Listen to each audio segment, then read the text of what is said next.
আমি কাজ করেছি আমার আহত ভাই বোনদের জন্যে। আমি লড়াকু 24-এর একজন মেম্বার এবং আমরা ভলান্টিয়ার হিসেবে আমরা যেটা করেছি সেটা হচ্ছে আমাদের আহত ভাই বোনদেরকে হাসপাতালে যেয়ে তাদের তথ্য নিয়ে তাদের যে ধরনের সাহায্যের দরকার সেগুলো আমরা খুঁজে বের করেছি। কী করলে তার সাহায্য হবে, সেটা ম্যানেজমেন্টে হোক, সেটা ফিনান্সিয়াল হোক, সেটা আমরা খুঁজে বের করে তারপরে সেই অনুযায়ী আমরা কাজ করেছি।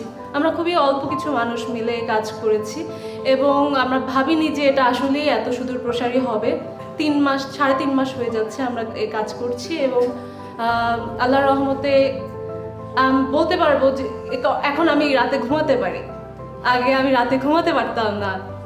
যখন আমার ভাই বোনরা রাস্তায় মারা যাচ্ছিল আমি রাতে ঘুমাতে পারতাম না। আর এখন আমার মনে হয় যে এই 3.5 মাস ধরে আমি কিছু একটা হয়তো বা করতে পেরেছি যার কারণে আমি রাতে ভালো ঘুমাতে পারি।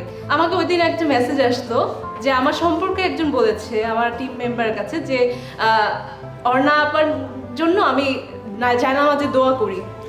এটাই আমার জন্য মনে হয় মানুষের এর চেয়ে বেশি কিছু আর মনে হয় দরকার হয় না পাওয়ার লাইফে, তাই না?